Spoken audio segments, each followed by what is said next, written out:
BNP মনোনীত প্রার্থী আমিনুল ইসলামের বিরুদ্ধে ভোলাহাটে মশাল মিছিল ও পথসভা অনুষ্ঠিত হয়েছে। সানবিট সব দিবে সামাল। সানবিট ম্যাজিক প্রেস ডিশওয়াশিং এর মাথা ঘোরানো সলিউশন। আরো বিস্তারিত জানতে ভোলাহাট প্রতিনিধি MSI শরীফের পাঠানো ভিডিও ফুটেজ দেখুন। ভোলাহাটে বিএনপির মনোনীত প্রার্থী আমিনুল ইসলামের বিরুদ্ধে মশাল মিছিল ও পথসভা হয়েছে।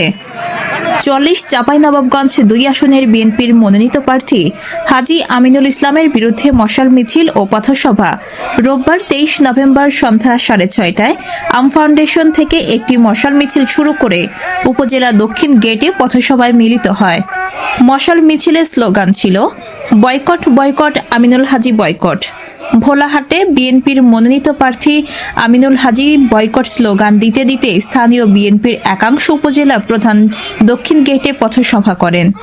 পথসভায় অংশগ্রহণ করেন উপজেলা বিএনপির সাধারণ সম্পাদক মোহাম্মদ আব্দুল হান্নান, উপজেলা ছাত্রদলের সাবেক সভাপতি মোহাম্মদ সেলিম রেজা, বিএনপি নেতা মোহাম্মদ আব্দুল বারী, যুবনেতা ডাক্তার মোহাম্মদ শহীদুল্লাহ, মোহাম্মদ সারোয়ার জাহান, ছাত্রনেতা মোহাম্মদ মুক্তারুল ইসলাম সহ অন্যান্য বিএনপি ও তার অঙ্গ সংগঠনের নেতাকর্মীগণ। ASP news desk. ASP নিউজের সাথে থাকার জন্য ধন্যবাদ। সাবস্ক্রাইব করে সাথে থাকুন।